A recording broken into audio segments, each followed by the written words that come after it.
Muy bien, perfecto. Muy bien, hermanos, empezamos. Hemos desarrollado ya 6 capítulos de Nehemías, ¿sí? Entonces estamos ahí con 6, ya más o menos, ahora vamos a ver el capítulo 7, más o menos la mitad del libro. Un poquito más, en la verdad, porque el Nehemías hay 13 capítulos, entonces sería más o menos casi la mitad del libro, ¿ya?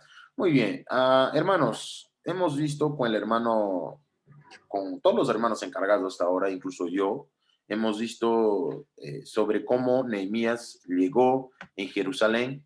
Entonces, hemos visto todo esto, hemos visto cuando él salió desde allá, desde Babilonia, vino a Jerusalén, de Jerusalén, cómo él fue, él ha motivado el pueblo para construir, eh, reconstruir los muros de la ciudad, todo esto.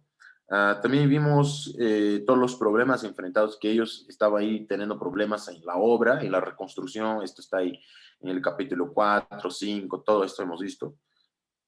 Y capítulo 6 al final relata el final de la construcción del muro, como que ellos han construido todo en 52 días y todo esto.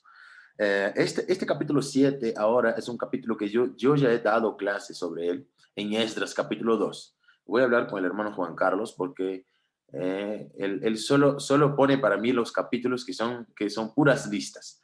En el capítulo 3 de Nehemías eran puras puertas. Ahí yo he dado la clase de Esdras 2, una lista de 70 versículos de puros nombres. Y ahora otra lista. Entonces, Juanca, hermano, ayúdame, por favor.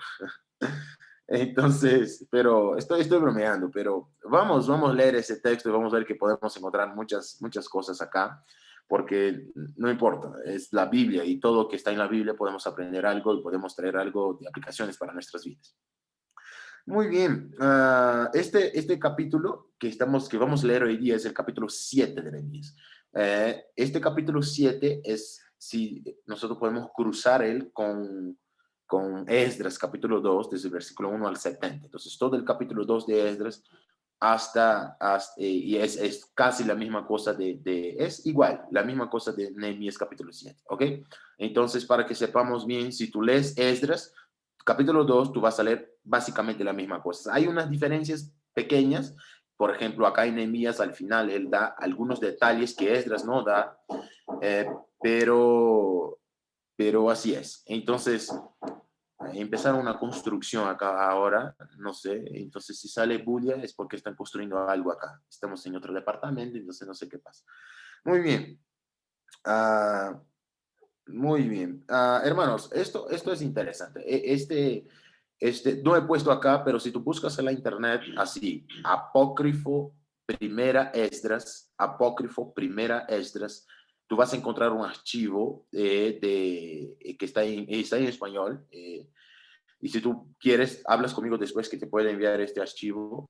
Es un libro apócrifo que no fue reconocido por los judíos como inspirado por Dios, como canónico. Entonces, pasa mucho de eso en el Antiguo Testamento y en el Nuevo Testamento también con la iglesia primitiva, ya no con los judíos, sino que en el Nuevo Testamento con la iglesia. Entonces, en el Antiguo Testamento hay mucho de esto, incluso la Iglesia Católica Romana en su Biblia tiene algunos libros más que son los deuterocanónicos, ellos llaman deuterocanónicos. Entonces, son estos libros que llegaron después en el canon. Deutero significa nuevo, entonces sería nueva inspiración, algo así. Pero este libro de Esdras, de primera de Esdras, que voy a hablar, no tiene ni siquiera es deuterocanónico, es apócrifo, ni siquiera está en la Biblia católica. Son libros históricos, documentos históricos que sirven para nuestra consulta, para que aprendamos de la historia o algo así. Entonces, por ejemplo, si tú buscas en primera de Esdras, desde el capítulo 5, desde el versículo 4 hasta el versículo 46, tú vas a encontrar la misma lista que vamos a leer hoy día, es la misma lista que está en Esdras 2, la misma lista, igual, que es la lista de los que regresaron del exilio. Eso es interesante, no solamente por el hecho de que es un otro documento para que podamos buscar y para que podamos comparar con las escrituras, sino que también es una manera buena de ver la historicidad y evidencias históricas que están de acuerdo con la Biblia Sagrada. Si leemos, por ejemplo, el libro del profeta Daniel y vemos de que en Daniel él habla de que Daniel tiene una visión, está en Babilonia y antes de pasar estos hechos acá de Nehemías, de Esdras, de Esther, ellos estaban en Babilonia, en el exilio. Entonces, allá dice de que primero iba a venir un reino que era la cabeza de la estatua, que era el reino de Nabucodonosor. Después el pecho, después la parte de la cintura, algo así, y después las piernas. Y Daniel dice que son los 4 reinos que van a venir. El reino primero babilónico, después los medo-persias, que es donde estamos ahora con Nehemías, después los griegos con Alejandro y todo esto, Alejandro Magno, y después los romanos. Entonces, y cuando vamos a la historia afuera de la Biblia y comparamos estos documentos, vemos de que el libro de Daniel habla perfectamente del desarrollo de la historia. Entonces, solo hay una opción para esto, es mostrar claramente que este libro es inspirado. Igual con Mateo capítulo 24. Mateo 24, si tú vas a leer allá, Jesús estás hablando, algunas Biblias traducen como sermón profético de Jesús, sermón de la destrucción, algo así. Y él va a hablar de la destrucción de Jerusalén. Y él va a hablar con detalles todo lo que va a pasar con Jerusalén.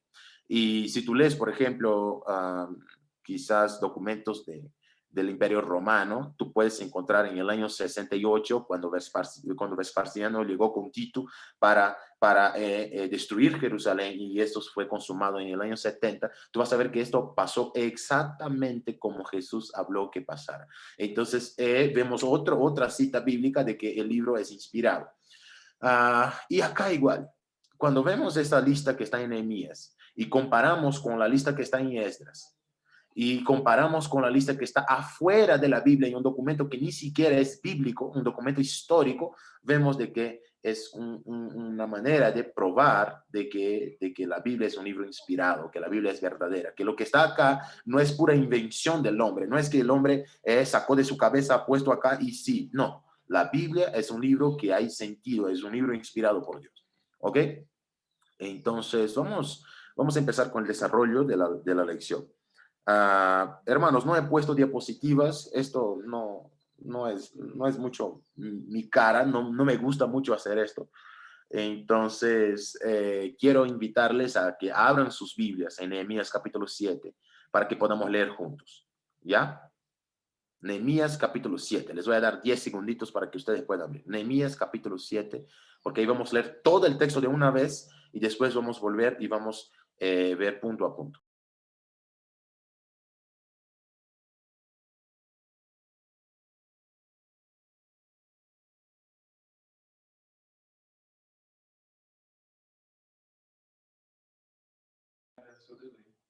Muy bien, Nehemías 7, estoy leyendo en la Reina Valera, ¿ya? Dice así, voy a leer todo. Es bien grande, son 73 versos, 73 versículos, pero vamos a leer de una vez para que después solamente no necesitemos leer otra vez, ¿ya? Dice así, luego que el muro fue edificado y colocadas las puertas, que está hablando ahí, está hablando de lo que acaba de pasar. Pasó que en Nehemías 6 ellos acabaron la reconstrucción del muro. Entonces ahí es la continuación de esta historia. Y colocadas las puertas fueron señalados porteros, cantores y levitas. Mandé a mi hermano Hananí y Hananías, jefe de la fortaleza de Jerusalén, porque este era varón de verdad y temeroso de Dios, más que muchos. Y les dije, no se abran las puertas de Jerusalén hasta que caliente el sol. Y aunque haya gente allí, cerrad las puertas y atrancadlas. Y señalé guardas de los moradores de Jerusalén, cada cual en su turno y cada uno delante de su casa, porque la ciudad era espaciosa y grande, pero poco pueblo dentro de ella, y no había casas reedificadas. Versículo 5 dice, entonces puso Dios en mi corazón que reuniese a los nobles y oficiales al pueblo para que fuesen empadronados según sus genealogías. Y hallé el libro de la genealogía de los que habían subido antes y encontré en él escrito así. Entonces los hijos de la provincia que subieron del cautiverio de los que llevó cautivos Nabucodonosor, rey de Babilonia, y que volvieron a Jerusalén y a Judá, cada uno a su ciudad, los cuales vinieron con Zorobabel, Jesúa, Nehemías, Azarías, Jamías, Nahamani, Mardoqueo, Bilsán, Misperet, Bigfai, Nehum y Baana. El número de los varones del pueblo de Israel, y ahí empieza la lista, desde el versículo 8, dice, los hijos de Parros, 2172, los hijos de Cefatías, 372, los hijos de Arra, o Ará, 652, los hijos de Pahat Moab, los hijos de Jesúa y de Joab, sería 2818. Los hijos de Elán, 1254. Los hijos de Satú, 845. Los hijos de Sacaí, 760. Los hijos de Binui, 648. Los hijos de Bebaí, 628. Los hijos de Ascar, 2622. Los hijos de Adonicán, 667. Los hijos de Bigvai, 2067. Los hijos de Adí, 655. Los hijos de Ater, de Ezequías, 98. Los hijos de Jasún, 328. Los hijos de Besaí, 324. Los hijos de Harif, 112. Los hijos de Gabaón, 95. Los varones de Belén y de Netofa, 188. Los varones de Anatot, 128. Los varones de Bet Asmavet, 42. Los varones de Kiria, Jearim, Cafira y Berot, 743. Mire, si ustedes están buscando nombres para sus hijos, esa es una lista perfecta. Mira, cuántos nombres raros. Dice, los varones de Kiriat Jearim, Cafira, Berot, 673. Los varones de Ramá y de Jeba, 621. Los varones de Micmas, 122. Los varones de Betel y de Ahí, 123. Los varones del otro Nebo, 52. Los hijos de otro Elán, 1254. Los hijos de Arim, 320. Los hijos de Jericó, 345. Los hijos de Lot, Hadid y Ono, 721. Los hijos de Sená, 3930. Ok, entonces hasta acá es una lista de los israelitas. Es la lista de los israelitas. Vamos a ver esto más adelante. Ahora él va a hablar de los sacerdotes que han regresado. Dice, sacerdotes, los hijos de Jedaías, de la casa de Jesúa, 973. Los hijos de Imer, 1052. Los hijos de Pasur, 1247. Los hijos de Harim, 1017. Entonces, esta es la cantidad de sacerdotes. Ahora, en el versículo 43, él va a hablar de los levitas. Los hijos de Jesúa, de Cadmiel, los hijos de Jodavías, 74. Ahora, él va a pasar a los cantores. Dice, los hijos de Asaf, 148. Ahora él va a hablar de los porteros, versículo 45. Dice, los hijos de Salum, los hijos de Ater, los hijos de Talmón, los hijos de Acub, los hijos de Hatita y los hijos de Sobaí, 138. Ahora él va a hablar otra lista. Es la misma lista, pero sigue hablando la misma cosa de los sirvientes del templo. Toda esta lista es de la gente que regresó del exilio, ¿ok? Dice, sirvientes del templo, versículo 46.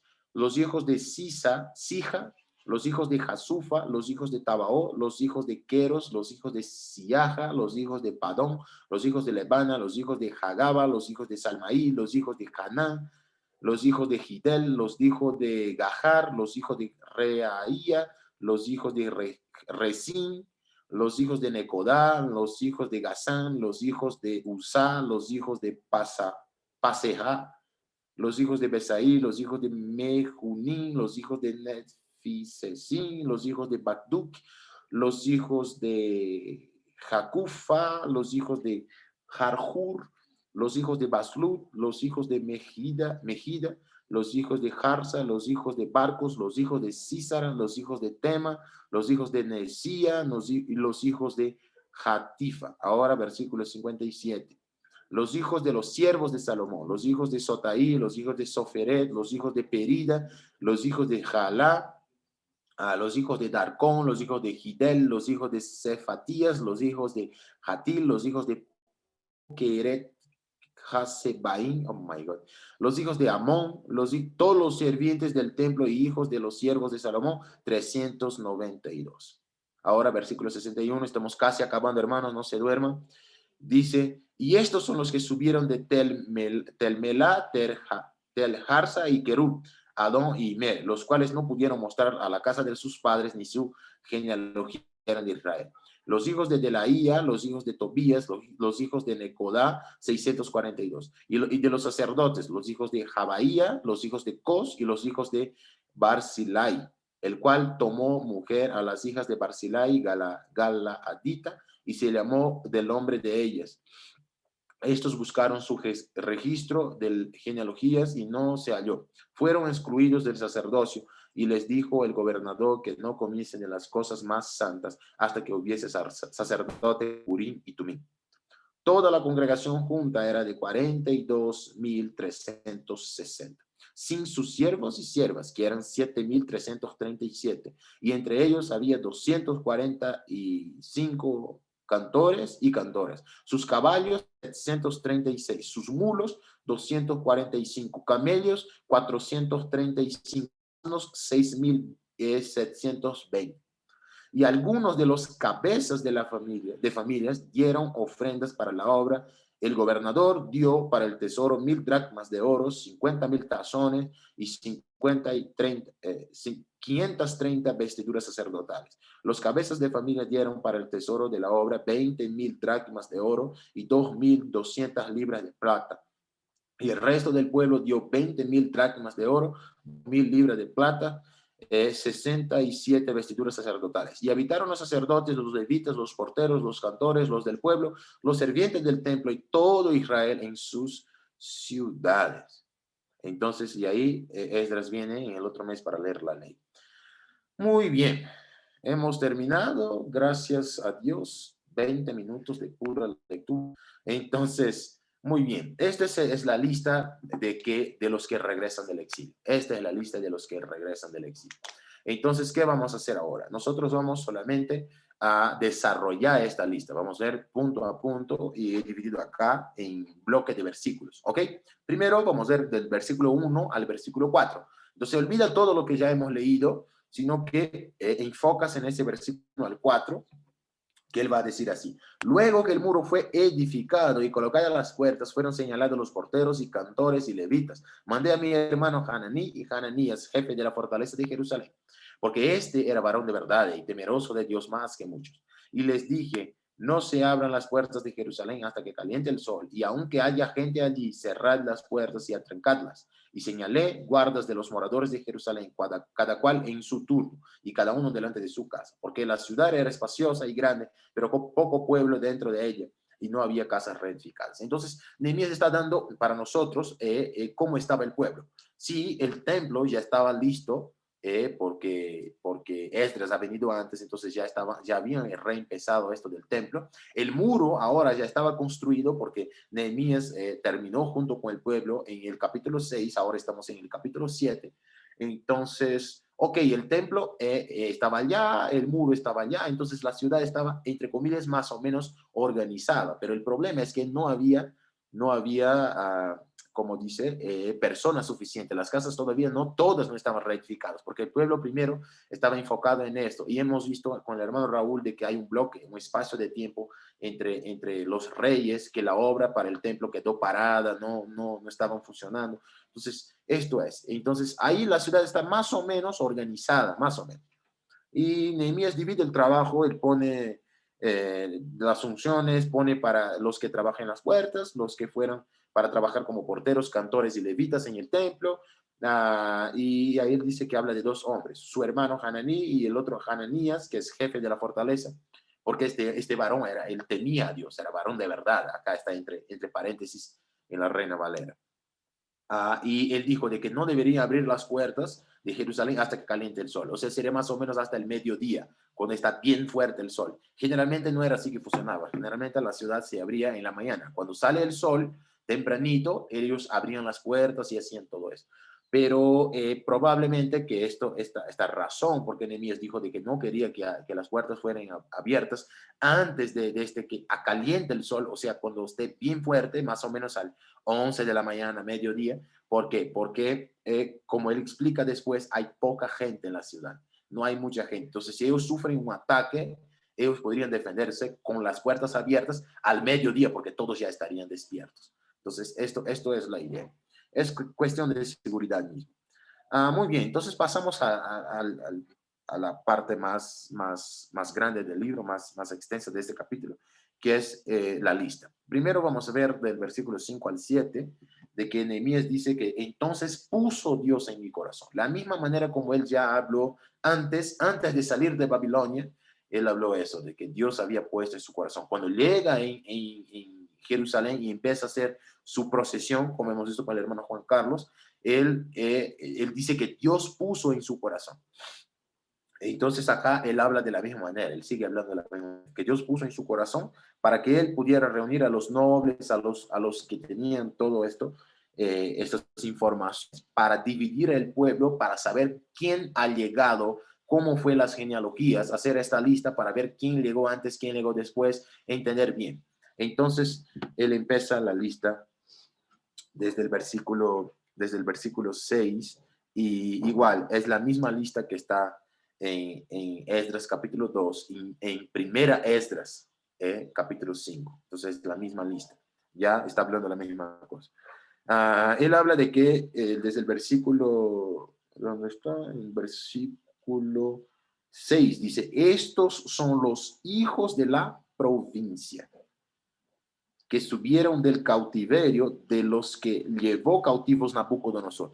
Entonces es probable que estos hombres, hijos de la provincia, son los de la tribu de Judá. Entonces, ¿y por qué piensan eso los expertos? Porque en Nehemías 1:3 hay una referencia que habla de que se refiere a Judá como la provincia. En Esdras 5:8 igual, la provincia está refiriéndose a Judá. Entonces, probable de que esta lista, toda esta lista, está hablando de los hijos de Judá, del reino del sur. ¿Se acuerdan de que después de 722, si no estoy equivocado, los asirios llevaron cautivos los del reino del norte, Samaria y todos de allá, y solo quedó el reino del sur.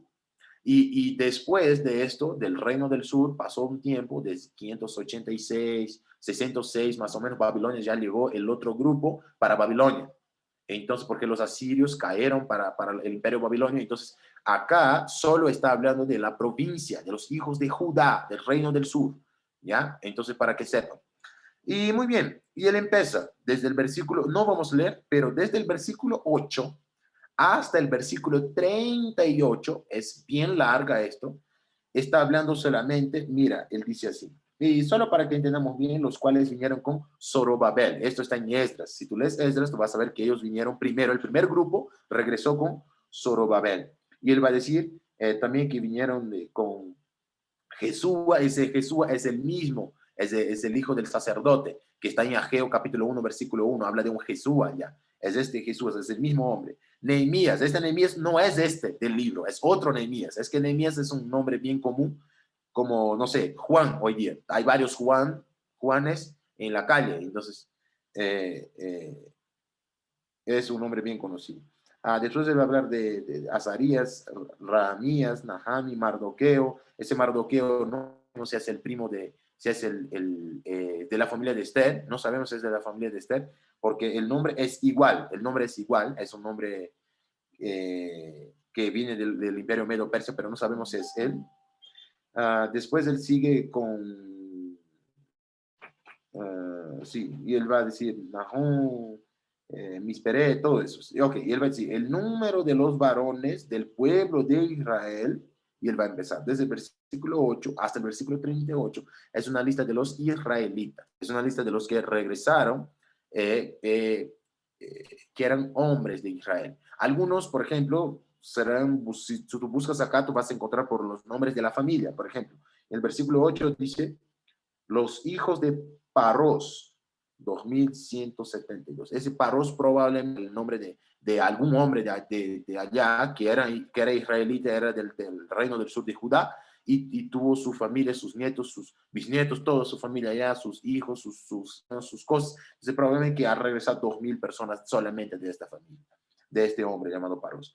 Pero otros, él decía Ra, Pahat Moab, entonces probablemente son hombres, pero por ejemplo, si tú ves en el versículo 26, él no habla por los nombres de los hombres, sino por los hombres de la ciudad. Él va a decir así, en versículo 26, dice, los varones de Belén. Entonces, también eran personas que pertenecían a Belén, eran conocidos por el nombre de la ciudad. Si tú vas al versículo 32, tú vas a leer que él va a decir así, los varones de Betel. Entonces, era nombre de ciudad, Betel es nombre de persona, es nombre de la ciudad. Entonces, esto también servía como para que ellos pudieran identificar los israelitas, los que verdaderamente eran del pueblo. En versículo 36, él va a decir, los hijos de Jericó. Jericó era una ciudad que pertenecía al reino del sur. Entonces, en esta lista, desde el versículo 8 hasta el versículo 38, que no vamos a ver porque no hay informaciones históricas suficientes para desarrollar nombre por nombre, pero es una lista de los israelitas, de los que pertenecían verdaderamente al pueblo, que eran del linaje de Jacob, Israel, que habían vivido en la tierra prometida, que eran generaciones de los reyes de Israel, eran verdaderamente israelitas. Esa lista del versículo 8 hasta el 38 habla de esto. Muy bien, ahora saltamos hasta el versículo 39, desde el 39 hasta el versículo 42. Él va a hablar de los sacerdotes. Ya entonces está conmigo desde el versículo 39 el 42. Dice así, sacerdotes, ahí empieza. Los hijos de Jedaías de la casa de Jesús, 973. Los hijos de Imer, 1052. Los hijos de Pasur, 1247. Los hijos de Harim, 1017. Esto es el número de los sacerdotes. He dado esta clase en una célula de los jueves y allá he hablado de que mucho eso de hacer, de ver los números, de contar todo. Entonces, he contado acá el número de los sacerdotes y el total 4.289. 4.289 sacerdotes. Entonces, si sumamos aquí 973 con 1.052, con 1.147 y con 1.017, que son las informaciones que tiene acá, el total es 4.289. Y si vamos, versículo 66, ya hemos leído, dice que el total del pueblo fue 42.160. Entonces, al total, todos que han regresado eran 42.360. Y acá dice que el número de los sacerdotes eran 4.289.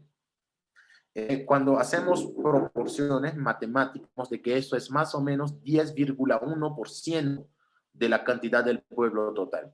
Entonces sería un sacerdote a cada 10 personas. O sea, cada 10 personas que ha regresado del exilio, en el primer grupo con Zorobabel, a cada 10 personas, uno de ellos era sacerdote. Y uno puede decir, Renato, esa es una cantidad grande.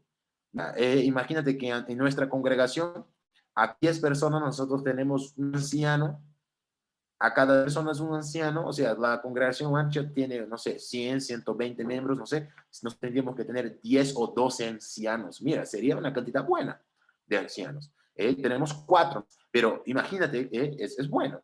Y la pregunta es, ¿por qué? ¿Por qué ha venido tantos sacerdotes? ¿Por qué 10% de la población era sacerdote? ¿Por qué han venido tantos sacerdotes? Y he encontrado dos respuestas, si podemos decir así, dos respuestas para este hecho de que ha venido 4.189. Tantos por ciento de la población que regresó eran sacerdotes. He puesto acá dos. Primero, porque Dios sabía que el trabajo iba a necesitar de muchos hombres para hacer esto. Primero, que el pueblo estaba ¿cómo se puede usar esta palabra? Perdido, adoración. Algunos de ellos ni siquiera habían adorado una vez en el templo, nunca, porque ellos vivieron 70 años exiliados en Babilonia. Entonces, ni siquiera sabían cómo funcionaba el templo, ni siquiera habían visto el templo, no sabían cómo funcionaba la adoración. Se pienso que la ley, ¿cómo funcionaba la ley? ¿Cómo que iba a preservar la ley de Moisés, la ley que después, las cosas que David agregó, cómo que ellos iban a hacer esto si ellos no sabían? Entonces, probable de que ha venido hartos sacerdotes para que el pueblo pudiera tener este, recomienzo, si podemos decir así, de una manera buena con los sacerdotes. Y él va a decir también, yo pienso bien que por el hecho de que los sacerdotes eh, querían regresar, los sacerdotes querían volver a trabajar, los sacerdotes no tenían otro trabajo sino el sacerdocio.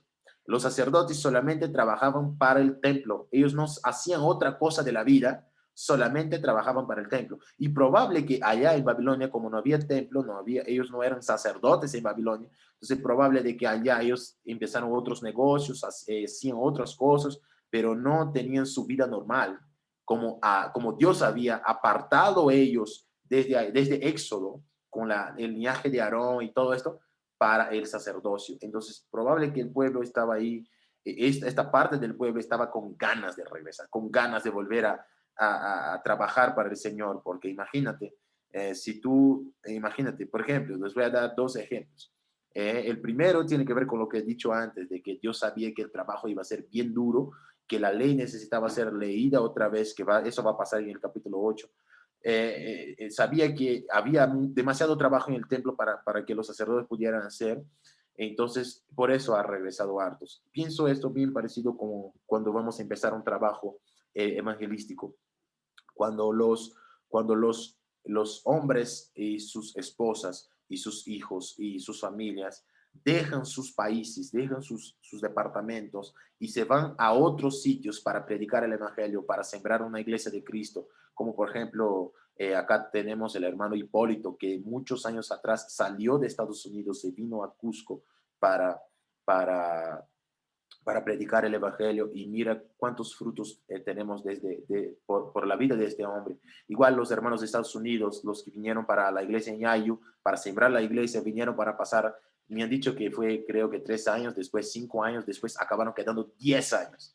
Pero, o sea, ¿cómo que funciona esto? Ellos envían las personas que son más preparadas, las personas que tienen más ganas, las personas que quieren hacer esto, que han estudiado un poquito más y para hacer este tipo de trabajo. Entonces, pienso que esto sería. Y el otro sería la idea de que los sacerdotes querían mucho regresar. Imagino de que este problema que estamos pasando ahora por la pandemia, estamos ahí con nuestros amigos, nuestros hermanos que trabajan con turismo, por ejemplo. Conozco algunos acá, y imagino que sea duro pasar año más o menos sin hacer lo que más le gusta. Entonces, imagínate, si tú trabajas todos los días, todos los meses haciendo lo que más te gusta, guiar a la gente, salir esto, y de pronto tú eres privado de esto, de pronto tú ya no puedes hacer. Entonces es igual con los sacerdotes. Los sacerdotes, ellos trabajaban en el templo, hacían todo, todo, todo, pero cuando llegó Babilonia dijo, no, hasta acá nomás. Ustedes no pueden hacer nada de eso, no hay templo, nada de eso, la adoración es como yo quiero, así, así como Nabucodonosor habla, así, así, así, así. Olviden esto de la ley de los judíos. Entonces, pienso que por eso han regresado hartos sacerdotes, porque ellos querían estar en la presencia de Dios, ellos querían adorar a Dios, ellos querían poner sus trabajos para Dios después de 70 años. Después de 70 años. Entonces he puesto acá un salmo que habla un poco de esto. Salmo 84, nosotros vamos a leer el versículo 1 al 5 y después vamos a saltar al versículo 10. Pienso que habla un poco de este sentimiento que los sacerdotes tenían. Dice, cuán amables son tus moradas, oh Jehová de los ejércitos. Anhela mi alma, y aún ardientemente desea los atrios de Jehová. Mi corazón y mi carne cantan al Dios vivo. Aún el gorrión halla casa y la golondrina nido para sí, donde ponga sus polluelos cerca de tus altares, oh Jehová de los ejércitos, Rey mío y Dios mío. Bienaventurados los que habitan en tu casa, perpetuamente te alabarán. Bienaventurado el hombre que tiene fuerza en ti, sus fuerzas, en cuyo corazón está en tus caminos. Ahora saltamos al versículo 10, dice, porque mejor es un día en tus atrios que 1000 fuera de ellos. Escogería antes de estar a la puerta de la casa de mi Dios que habitar en las moradas de maldad. Entonces mira cómo este salmo habla un poco y pienso que este era el sentimiento de los sacerdotes. Ellos querían regresar porque hacía 70 años que ellos no trabajaban, 70 años que sus papás, que sus abuelos, que sus quizás hijos no sabían ni siquiera qué era el templo. Entonces, pienso que por eso ha regresado una cantidad harta de sacerdotes. Pasando al versículo 43, ahora habla de los levitas. Del texto de Nehemías 7 habla de los levitas. Y dice así, 43. Levitas, los hijos de Jesúa, de Cadmiel, de los hijos de Jodavías, 74. Ahora, hermanos, miren la diferencia. Sacerdotes ha regresado 4.289 y levitas 74. Y me puse a pensar por qué esta diferencia tan grande entre los sacerdotes y los levitas. Una vez cuando estaba dando esta clase, el hermano Raúl me ha preguntado la diferencia entre sacerdotes y levitas y yo le he contestado así y les voy a decir la misma cosa. Uno puede preguntar cuál era la diferencia entre los sacerdotes y levitas. He buscado, pero no he encontrado otra diferencia. Si hay, pido que pongan en los comentarios, hermanos, que me ayuden en esto. Pero la idea es que todos eran de la tribu de Leví. Entonces, levitas y sacerdotes eran de la tribu de Leví, todos. Sí o sí, ellos no tenían tierra, ellos trabajaban solamente para el templo, fueron apartados de ahí. Pero para ser sacerdotes y sumos sacerdotes, para hacer los sacrificios, para hacer la expiación para el pueblo y todo eso, tenían que ser de la descendencia de Aarón, directamente, de Aarón, de sus hijos, Nadab, Abiú, todo eso que vemos allá en Éxodo, cuando el pueblo sale del exilio y cuando del exilio de Egipto y Dios instituye el sacerdocio de Aarón. Entonces, estas son las dos diferencias. Los levitas trabajaban en el templo normal, pero trabajaban de una otra manera. Ellos trabajaban limpiando el templo, eran como guardias, trabajaban como seguridad del templo para que nadie entre a robar nada. Por ejemplo, reemplazaban las cosas allá.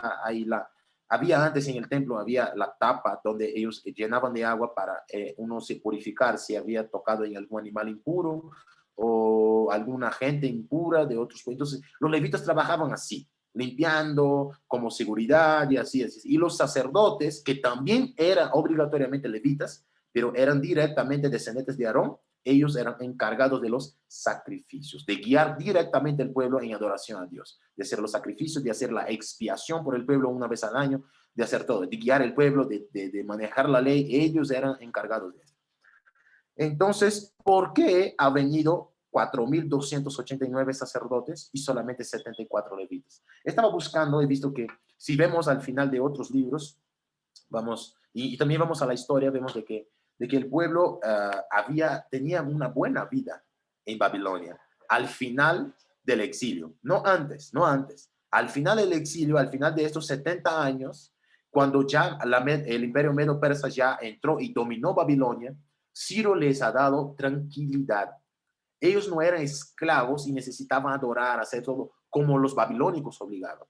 El imperio medo-persa tenía una metodología diferente. Entonces, probable que los levitas encontraron otros trabajos, entre comillas, mejores allá en Babilonia y no quisieron regresar a Jerusalén. Ellos no quisieron regresar a Jerusalén porque han encontrado mejores cosas allá en Babilonia. Y también, hermanos, por el hecho de que los levitas no hacían el trabajo del sacerdote, no tenían, si podemos decir así, entre comillas, la preeminencia, la importancia de un sacerdote, sino que solamente era un levita. Él solamente tocaba los instrumentos, el arpa, los salterios, limpiaba las cosas, trabajaban con la seguridad y protegía esto. O sea, ellos no tenían la importancia de un sacerdote. Entonces, es probable que por esto ellos no quisieron regresar. Ya no. Yo no quiero regresar a Jerusalén para trabajar allá limpiando cosas, para no tener ni siquiera una tierra, porque ellos no tenían tierra, eran levitas, ellos vivían solamente de lo que era ofrendado en el templo, de los diezmos, de todos los sacrificios. Entonces, ellos no quisieron regresar. Probable que esta es la razón por qué ellos no han regresado. ¿Ya? Siguiendo adelante, versículo 44 dice, los hijos de Asaf, dice que fueron 148. Asaf fue uno de los tres principales levitas instituidos por David, nombrados por David. Eso está en Primera de Crónicas, capítulo 25. Y sus roles, si tú lees Primera de Crónicas 15, desde el versículo 16 hasta el versículo 24, tú vas a encontrar lo que hacían estos cantores, porque acá dice en el versículo 44, cantores, ahí dice los hijos de Asaf. O sea, era la gente que cuidaba de los himnos, de cantar en el templo, de hacer todo eso, que también eran levitas. Todos estos acá también eran levitas, pero tenía este rol diferente, que eran solamente los cantores. Versículo 45, ahora él va a hablar de los porteros, y él va a hablar muchas cosas. Dice, son mencionados muchas veces estos porteros, estos hombres también eran levitas. Todas estas personas eran levitas, pero que cumplían distintos roles. Entonces ellos son mencionados en Esdras, en Nehemías, en Crónicas muchas veces. Generalmente está ahí en si tú vas a primera de Crónicas 9:26, segunda de Crónicas 23:4 y segunda de Crónicas 35:15, tú vas a encontrar más o menos estas funciones que fue dividida para ellos. La función principal de ellos era guardar el templo, guardar los portones para que nadie pueda entrar, más o menos funcionaba así. ¿Qué es lo que está acá? Son los porteros, versículo 45. Muy bien, ahora hermanos, desde el versículo 46 hasta el versículo 60, seguimos en esta misma lista, desde el versículo 46 hasta el versículo 60, él va a hablar muchos nombres diferentes. Casi todos los nombres acá no existen en ninguna otra parte del Antiguo Testamento, solo en esta lista que está acá en Nehemías y en Esdras, perdón. ¿Y por qué estos nombres están acá? Desde el versículo 46 hasta el versículo 56, cuando él está hablando de los servientes del templo, él va a hablar de los hijos de Zija, los hijos de Jasupá, de Tabaó, los hijos de Queros, todos estos nombres, de estos nombres, 33% de estos nombres son nombres extranjeros. Son nombres de personas que no vivían en Jerusalén. Son nombres que ningún judío tenía, que no había generaciones de estos nombres en Judá. Entonces, estos son extranjeros de estas personas. Por eso que dice que son los sirvientes del templo. Y aún más, si tú vas desde el versículo 57 hasta el versículo 60, eso aumenta. 68% de estos nombres son extranjeros. Entonces, una gran cantidad de estos nombres, que ahí ya está hablando de los hijos de los siervos de Salomón, son extranjeros. Y la pregunta es, Renato, ¿qué están haciendo estos nombres en esta lista regresando para Jerusalén si ellos no son de Jerusalén?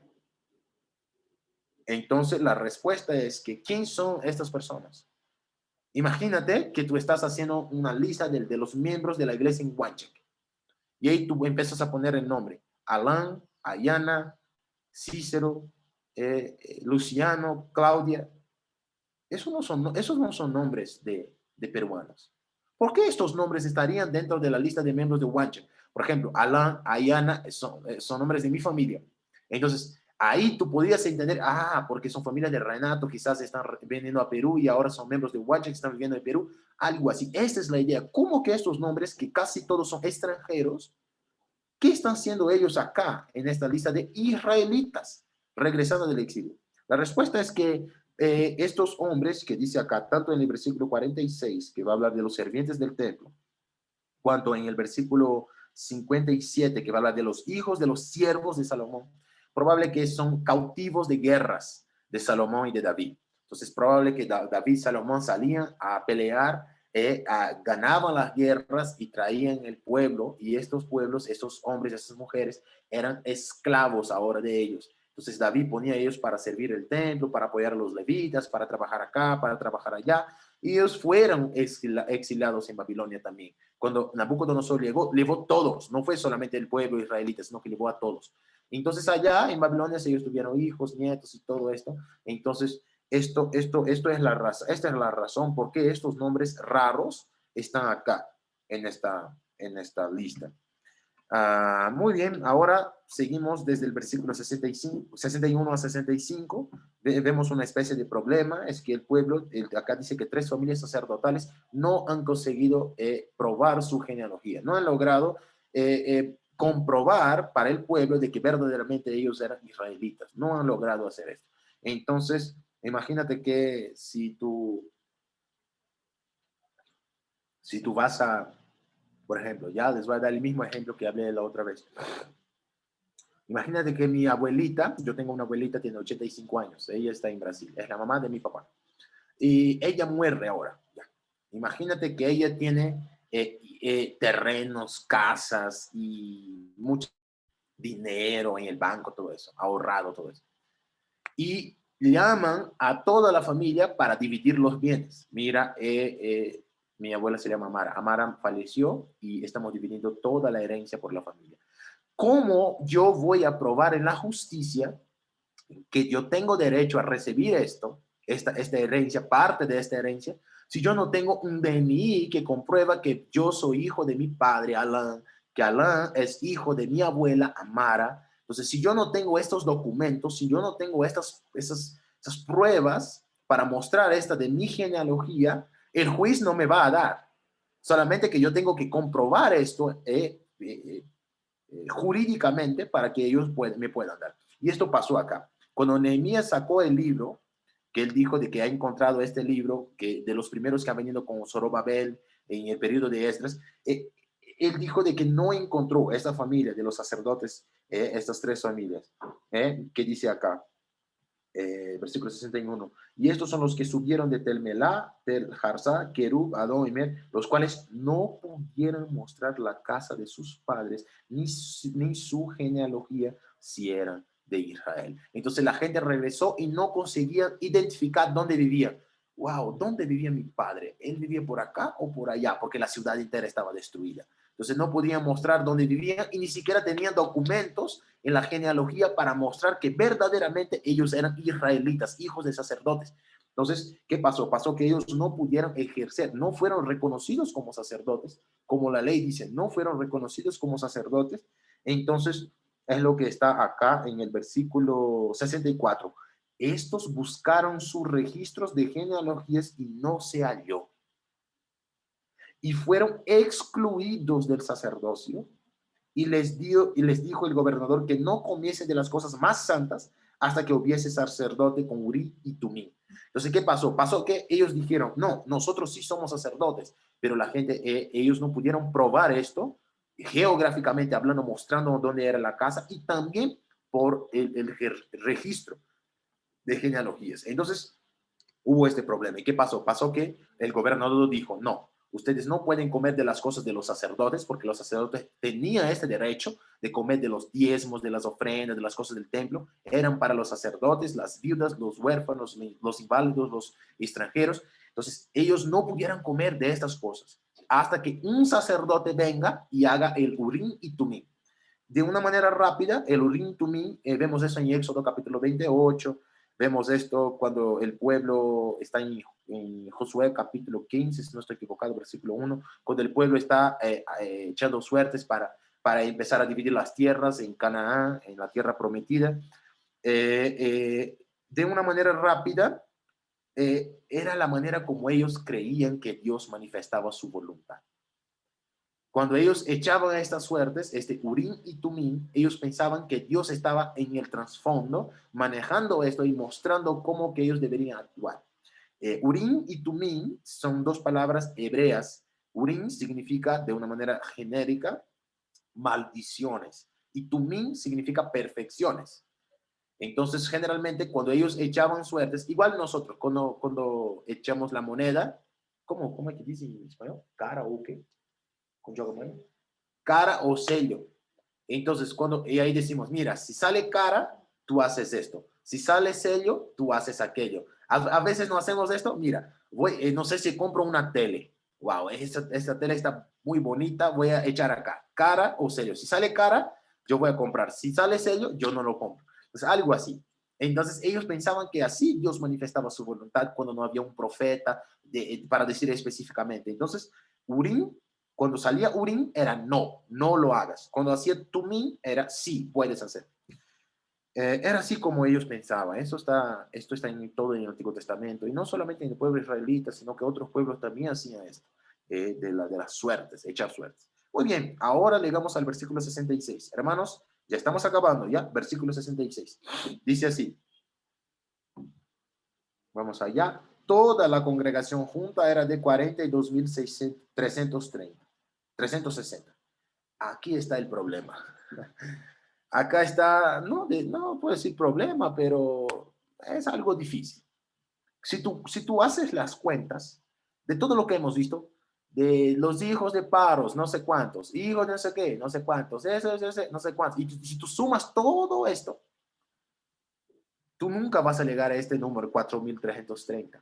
En esta lista de Nehemías, acá tiene 31.089 nombres. 31.089 nombres.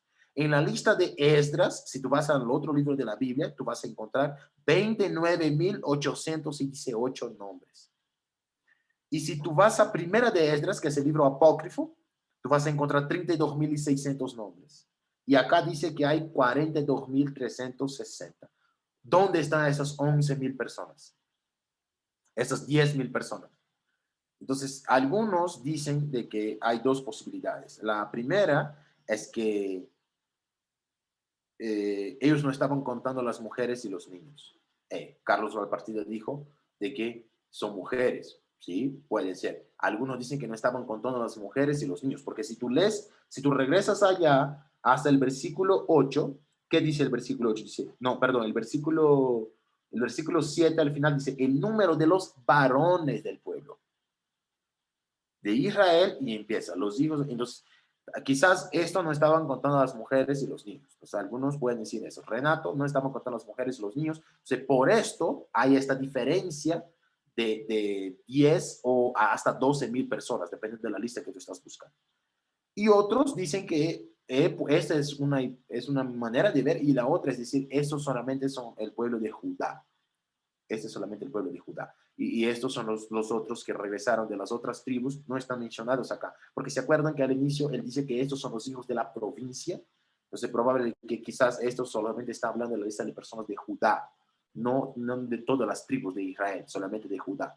Entonces, estas son las dos hipótesis. Cuando el texto dice que son 42.000 personas y nosotros solamente contamos acá en Nehemías 31.089, es porque quizás este número de diferencia de más o menos 11.000 personas, 11.200 personas, son las mujeres, los niños. Esas son las dos teorías más fuertes para esto. ¿Ya? Muy bien. Versículos 67 a 69, él va a hablar de los caballos, que ellos regresaron con caballos, con asnos, con mulos, con todo esto. Probable que eso fue regalo de Ciro, el rey, que dio el decreto para que el pueblo pueda salir de allá. Probable que eso fue regalo de Ciro.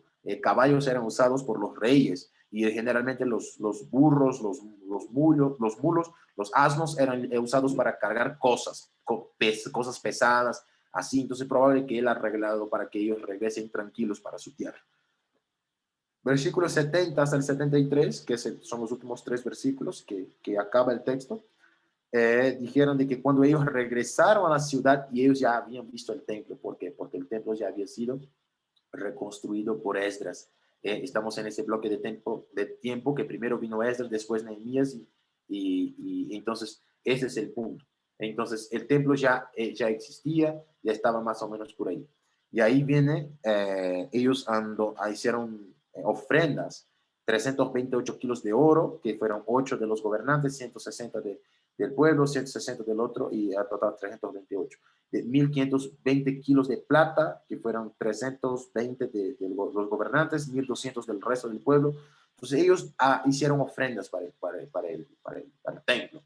¿Ya? Y dice que también fueron 530 bestias sacerdotales, el pueblo más adelante 67. Entonces ellos han donado, ellos vinieron de Babilonia, pero dijeron, no, el trabajo en el templo, la adoración al Señor necesita regresar. Entonces vamos a ofrendar. Ellos ofrendaron, y el pueblo para el templo, oro, plata. Dice que los gobernantes dieron también como cosas para el templo, para poner agua y todo eso. Muy bien.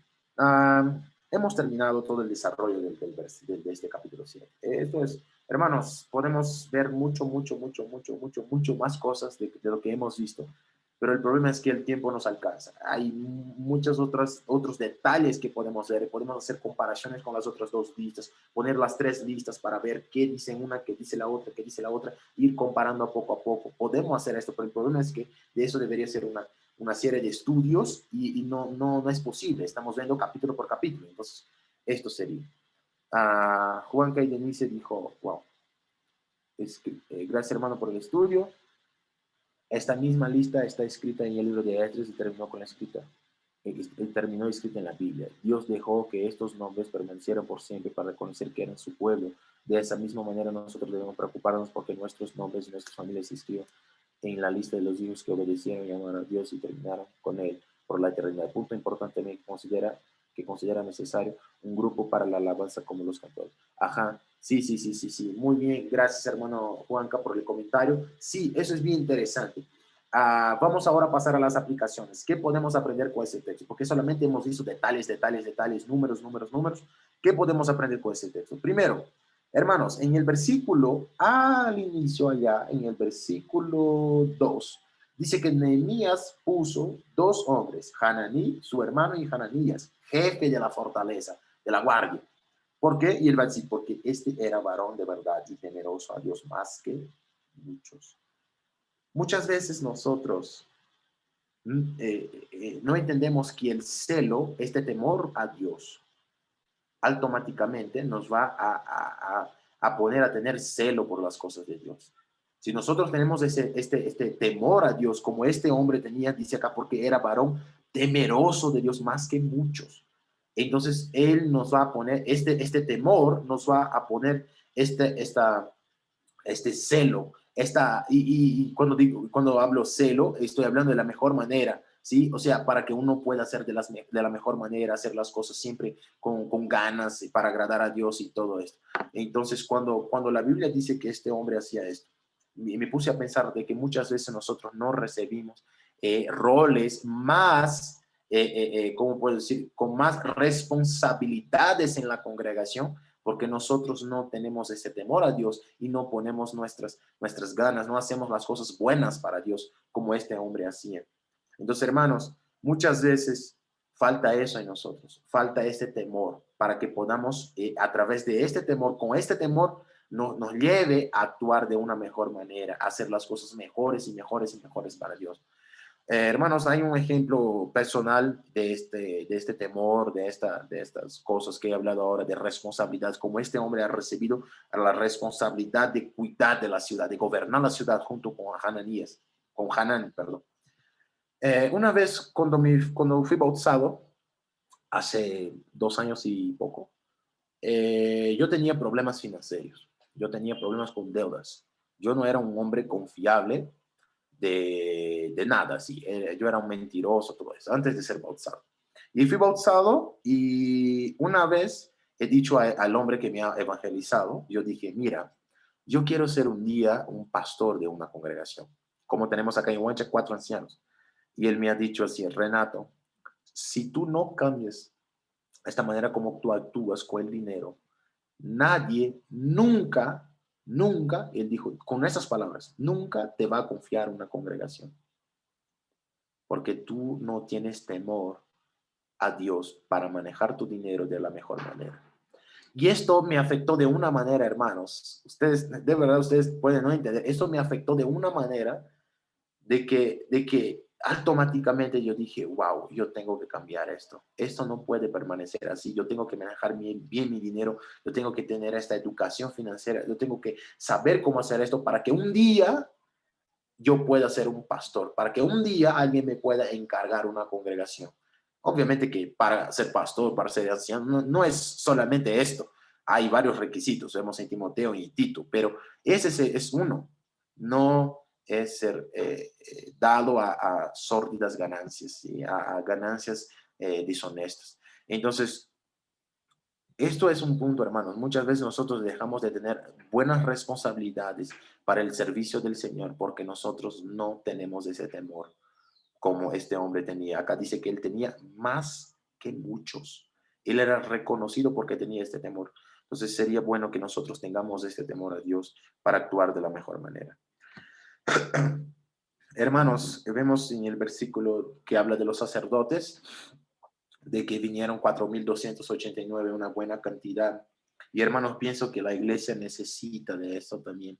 Estaba hablando como ejemplo de que muchas veces nosotros queremos que tengamos 10 ancianos, 20 diáconos y 10 hermanas encargadas de los ministerios de niños y 10 maestras de esto y 10 maestros de aquello. En el ministerio de enseñanzas, harta gente.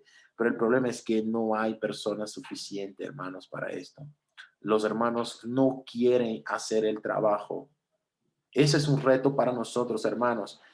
Pudiera regresar más sacerdotes de Babilonia, pero vinieron estos 4.289 y, y hermanos, en la iglesia es igual. Jesús cuando estaba mirando la multitud de Mateo capítulo 9, él dijo de que la mies es mucha, pero los obreros son pocos. Y él pide para que oremos a Dios, pidiendo para que Dios envíe otros obreros y obreras para la cosecha, para su trabajo, para su obra. Entonces, hermanos, de verdad, si nosotros queremos hacer las mejores cosas para Dios, debemos buscar más y más obreros y obreras. Y de verdad no estoy hablando acá como yo, las chicas, los nuevos misioneros, que somos obreros sin tiempo completo, así que dedicamos todo nuestro tiempo para el trabajo de la iglesia. No estoy hablando de eso, estoy hablando de hombres y mujeres que tienen ganas de agradar a Dios y de hacer buenas cosas para el Señor, de servir a la iglesia, de servir a los hermanos, de llevar el evangelio a los demás. Esto es bien interesante. Otra cosa, hermanos, que podemos aprender con este texto es que debemos tener la misma actitud de los sacerdotes que regresaron, siempre con amor y ganas de servir a Dios. La distancia entre más o menos de donde ellos salieron, de Susán hasta Jerusalén, hasta establecerse allá, más o menos de 1.500 kilómetros de distancia. Y hermanos, ellos volvieron cantando. Ellos volvieron alabando, orando a Dios. Si tú lees desde el Salmo 120 hasta el Salmo 134, si no estoy equivocado, son los cánticos de peregrinación, son los himnos de procesión. El pueblo, mientras estaba regresando, caminando hasta Jerusalén, ellos estaban alabando a Dios. He puesto acá un salmo, que es el Salmo 126, dice, cuando Jehová hiciere volver la cautividad de Sión, seremos como los que sueñan. Entonces nuestra boca se llenará de risa y nuestra lengua de alabanza. Entonces dirán entre las naciones, grandes cosas ha hecho Jehová con estos. Grandes cosas ha hecho Jehová con nosotros. Estaremos alegres. El pueblo entendía que si estaban saliendo de Babilonia, era porque Jehová había obrado, Jehová había puesto en el corazón de Ciro para que pudiera dejar el pueblo salir. Y nuestra actitud debe ser igual que esta de los sacerdotes. Debemos estar siempre gozosos para el trabajo del Señor, siempre con ganas de trabajar para el Señor, como estos hombres estaban. Ellos regresaban alabando. Grandes cosas ha hecho Jehová por nosotros, estaremos alegres. Entonces, que esa sea nuestra actitud también, hermanos. Y he puesto acá más 3 cosas. A la otra dice que quizás nosotros podemos ser engañados por Satanás a veces.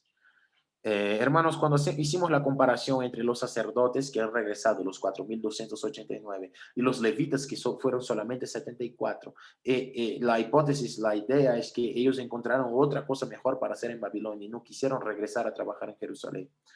Muchas veces, hermanos, nosotros ponemos a estos hombres y a estas mujeres en preeminencia. Ponemos estos nombres, estas personas, como nosotros tenemos acá en Huancha, 4 ancianos, nosotros decimos, no, estos hombres son los mejores. Raúl, Carlos, Gustavo y Rena son los mejores. Los diáconos, Sócrates, Enrique y Juan Carlos, wow, ellos son los mejores.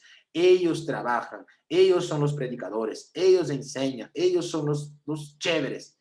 Pero yo solamente a veces puedo dirigir una alabanza, a veces yo puedo hacer un pan para la cena, o quizás yo solamente limpio el local, o quizás yo solamente llevo a un amigo o invito a una persona. Hermanos, muchas veces nosotros mismos hacemos esa división de que un trabajo es más importante que otro, como los que estaban allá hicieron. Los sacerdotes eran más importantes y los levitas solamente 74. No vamos a regresar. Muchas veces Satanás obra en el trasfondo, detrás de esto, para engañar a nosotros, para decir que nuestro trabajo no es válido. Primera de Corintios capítulo 15, versículo 58, Pablo está escribiendo a la iglesia en Corinto y dice, así que, hermanos míos amados, estad firmes y constantes, creciendo en la obra del Señor siempre, sabiendo que vuestro trabajo en el Señor no es vano. Hermanos, hermanas, no importa si hacemos una prédica larga, si hacemos una oración, si enseñamos a los niños, si enseñamos a los jóvenes, si enseñamos a los pubers, si trabajamos limpiando el local, si hacemos el pan de la cena, si cambiamos las rosas del local, si hemos logrado construir el local, si soy el maestro, no importa. Si soy el ingeniero, el arquitecto que ha proyectado el local, no importa. Acá dice que todo el trabajo en el Señor es vano. No dejemos ser engañados por Satanás y pensar como los levitas pensaron. Ah, no, los sacerdotes sí son importantes. Nosotros no, quedamos acá en Babilonia y ya está. Entonces esa es la idea, hermanos. Todo el trabajo para el Señor es importante. Todos somos iguales para Dios, con distintos roles, claro, distintos roles, distintas funciones, pero en cuestión de trabajo, todos somos iguales delante de Dios. Muy bien, ahora, esto que voy a hablar ahora tiene mucho que ver con lo que el hermano Juan Carlos habló. El hermano Juan Carlos habló sobre de que Dios dejó esa lista para que veamos y todo esto. Hermanos, si vemos desde el versículo 46 al 60, hemos visto que hay una lista de extranjeros, ¿sí? Hemos visto de los cautivos de guerras de David, de Salomón, de que ellos no eran israelitas. Sus nombres no deberían estar allí. Sus nombres no deberían estar allí. ¿Por qué? Porque ellos no eran hijos de Salomón. Ellos no eran hijos de David. Ellos no eran descendientes de Jacob, como los otros. Ellos no eran de la tribu de Israel. Entonces, ¿por qué Dios puso su nombre allí? Hermanos, de la misma manera que estos hombres, estas mujeres, estos hijos, porque dice que hijos de los siervos, ellos no tenían este derecho de estar allí, ellos no tenían este derecho, porque ellos no eran de la familia que vino de Jacob, de la descendencia de los israelitas, pero aún así Dios puso sus nombres allá. Hermanos, pienso de que igual somos nosotros. Muchas veces nosotros no tenemos familia en la iglesia. Por ejemplo, yo solamente tengo mi papá en la iglesia y yo nomás, y mis hermanos. Pero, por ejemplo, voy a dar un ejemplo acá. El hermano Renan, la hermana Elsa, todos sus hijos, todos sus nietos, todos sus yernos, todos son cristianos, todos. Si uno llega de acá a 20 años, que no sé, el hijo de Sophie, el hijo de Tiaguito, él va a decir, no, mi papá era cristiano, mi abuela era cristiano, mi papá era predicador, mi abuela era anciano, y así, así. Uno puede decir esto, vemos familia como la familia de Carlos Malpartida, la familia que sus hermanos, su papá, él es anciano, todos. Y hermanos, y muchas veces nosotros entramos ahora en la iglesia, hemos conocido el evangelio ahora, tenemos un mes en la fe, 2 meses, 2 años, somos nuevos, no tenemos papá en la fe, quizás nosotros somos los únicos de nuestra familia. Pero lo que importa, hermanos, es que nuestro nombre está escrito en el libro de la vida. No tenemos ese derecho. No tenemos ese derecho de recibir este beneficio, de que este nombre esté escrito en los cielos, en el libro de la vida. No tenemos ese derecho, como estos extranjeros acá no tenían. Pero la idea es que por la sangre de Cristo, por el sacrificio de Cristo Jesús, Él ha escrito nuestros nombres y ahora no somos partes de la familia de Dios, como la Biblia presenta. Entonces, hermanos amados, no te preocupes si tú no tienes familia en la fe, tú eres de la familia de Dios, tú has nacido de Dios, tú has nacido otra vez y ahora tu nombre está escrito en los libros de los cielos. Y un día, cuando lleguemos allá, y hay una música que dice, cuando allá se pase lista, a mi nombre yo feliz responderé. Y igual, cuando allá en los cielos se pase lista, nosotros vamos a responder nuestros nombres. No porque tenemos ese derecho, porque somos israelitas, sino que porque por medio del sacrificio de Cristo Jesús, por la sangre que nos ha limpiado y nos ha añadido a la iglesia del Señor. Y hermanos, para terminar, desde el versículo 70 al 73, él habla de las ofrendas que ellos hicieron cuando llegaron. Hermanos, aún en tiempos de crisis, ellos eran generosos. Aún en tiempos de dificultades, de cambios bien duros, de salir de una tierra, dejar todo allá para regresar a Jerusalén, ellos fueron generosos. Dice que ellos han donado plata, oro, vestes sacerdotales, y los otros textos dicen que fueron según sus prosperidades, según ellos podían donar. Igual como Pablo habla en 1 de Corintios 16, como Pablo habla en 2 de Corintios 8, 2 de Corintios 9, debemos ser generosos, debemos donar aún en tiempos de crisis. Estamos pasando por este tiempo de pandemia, pero hermanos, en tiempos de dificultades nos ponen a prueba para que podamos ofrendar más, para que podamos ser más generosos para el trabajo del Señor. Que el Señor les bendiga. Gracias por escucharme por hora y cuarto. Este fue el último estudio que les traigo como obrero en tiempo completo de Wanchak. Fue un gusto que yo no puedo decir el tamaño de servirles por estos 14 meses. Sepan de que pueden contar conmigo siempre, siempre que yo pueda estar acá para apoyarles en alguna cosa. Estoy acá, mismo que no esté acá en Perú, esté en Brasil. Les quiero, fue un gusto ser un maestro de ustedes, uno de los ministros de ustedes. Perdonen por todos los errores que he hablado, quizás no enseño tan bien como ustedes les gustan, como Juan Carlos, como Bruno, como Raúl, como los encargados del Ministerio de Enseñanzas. Quizás no soy tan bueno como todos ustedes, pero sepan que eso fue un aprendizaje muy grande para mí. Yo he dado mucho para la iglesia en Huanchan. Yo he dado mi tiempo, he dado estudios, he dado todo esto, pero ustedes han dado mucho más para mí. He crecido mucho acá en Cusco, he aprendido demasiadas cosas acá en Cusco y fue un gusto estar con ustedes. Les amo en el Señor, les quiero en Cristo Jesús y espero que en los cielos, cuando allá se pase lista, nosotros podamos encontrarnos allá. Que el Señor les bendiga. Si hay dudas, preguntas sobre este texto que quizás no está claro, puedo intentar aclarar si yo sé. Que el Señor les bendiga, hermanos.